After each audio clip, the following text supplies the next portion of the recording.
Hello, hello les amis, welcome back sur Hello. Si vous êtes nouveau par ici, je suis Nelly et je suis ravie de vous accueillir. Avant d'entrer dans le vif du sujet, je tiens à remercier toutes les personnes qui me soutiennent, qui partagent mes vidéos et qui sont abonnées. Et si tu m'écoutes régulièrement, que tu n'es pas encore abonné, je t'invite vivement à le faire.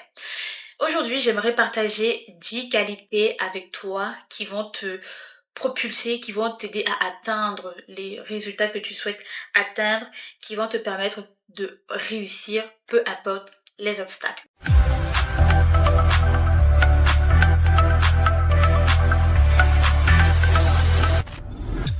J'espère que tu es scotché.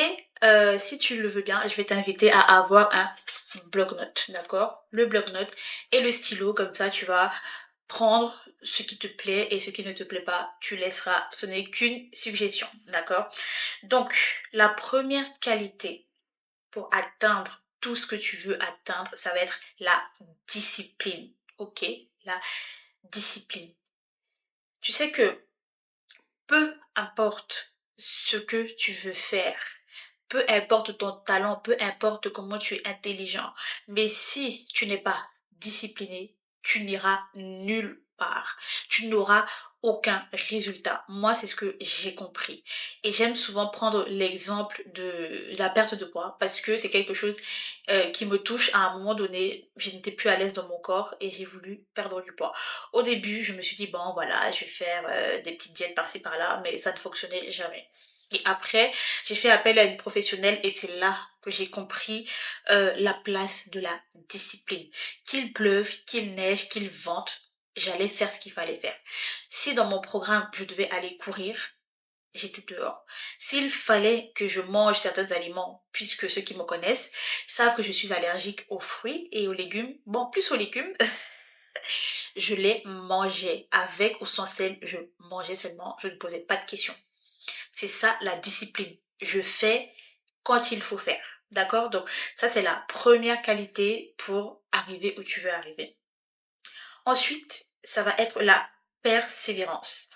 Qu'est-ce qu'on dit? Ce n'est pas le talent qui fait la différence, mais la capacité à continuer malgré les obstacles, les échecs ou les retards. D'accord?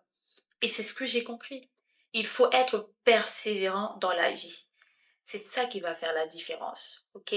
On peut être 10, mais les 10 ne vont pas réussir. Les 10 ne vont pas aller où ils veulent aller parce que dès qu'il y a un obstacle, qu'est-ce qu'ils font? Ils vont abandonner. Alors que non, il faut persévérer. D'accord, les amis?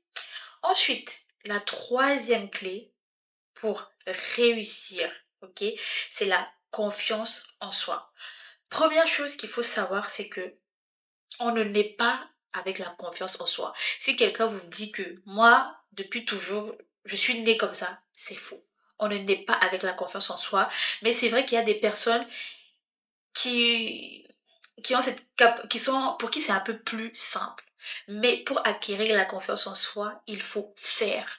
Il faut faire ces choses qui nous stressent un peu, vous voyez. Donc, croire en tes capacités est un moteur puissant. Tu ne vas pas plus loin que ce que tu crois être capable d'accomplir. D'accord?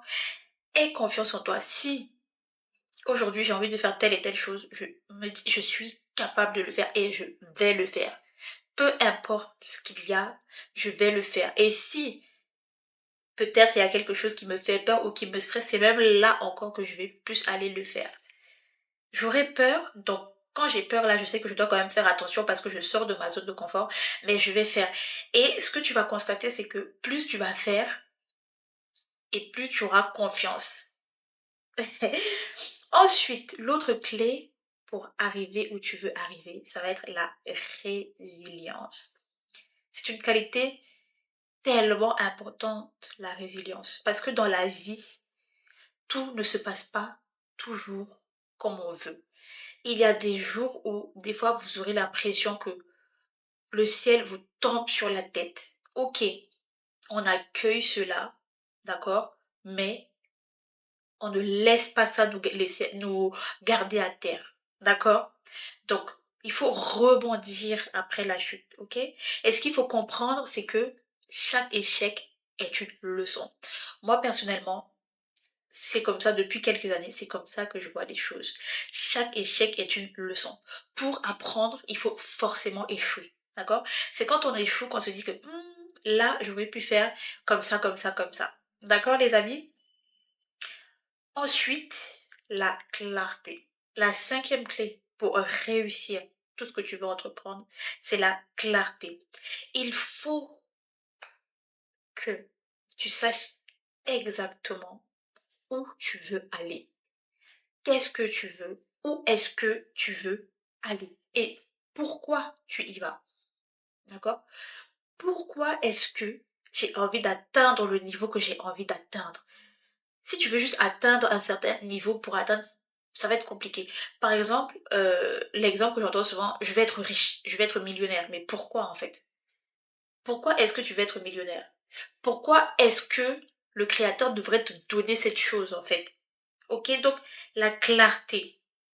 Ensuite, la sixième clé pour réussir tout ce que tu entreprends, ça va être l'adaptabilité. On est dans un monde qui change constamment. Les choses changent à une vitesse folle. Et si tu n'es pas capable de t'adapter, tu as perdu d'avance. Ok? Il faut que tu t'adaptes. Oui, un peu, tu vois, le caméléon. Sois comme le caméléon. Le caméléon, si je ne me trompe pas, il change régulièrement de peau. C'est ça, non? Ou de couleur. Bref, c'est ça. Donc, tu dois t'adapter à ton environnement, ok? Ta capacité à t'ajuster sans te perdre est une force majeure. Donc, adapte-toi. Il faut que si demain, là, il y a un petit changement, que tu puisses accueillir ce changement sans que ça te fasse couler, en fait. Ensuite, le septième point, la septième clé pour réussir tout ce que tu entreprends, ça va être la patience. Ok? La patience. Le succès demande du temps. Si tu vois quelqu'un qui te dit, Nelly là, j'ai réussi dès que je me suis lancée, c'est des foutaises. C'est pas possible. Bien sûr, là, je parle dans le... Si tu veux créer quelque chose de durable, ce n'est pas possible de réussir tout de suite. Donc, il faut être patient, ok? Tu es patient, tu n'abandonnes pas. Et fatalement, qu'est-ce qui va arriver? Tu vas réussir. Comme on aime dire, la patience est une vertu. Et moi, personnellement, c'est une qualité sur laquelle j'ai beaucoup travaillé parce que j'étais tellement impatiente. Tellement impatiente. Dès que tu veux quelque chose, il faut que ça arrive tout de suite. Mais non, en fait, non. Ça ne se passe pas comme ça. Avant de pouvoir avoir, il faut d'abord poser plusieurs actions encore et encore et encore. Et après, tu auras le résultat escompté. Jusque-là, j'espère que tu me suis. N'hésite pas à partager, d'accord? Liker. La huitième clé pour réussir tout ce que tu entreprends, ça va être l'organisation. Ok?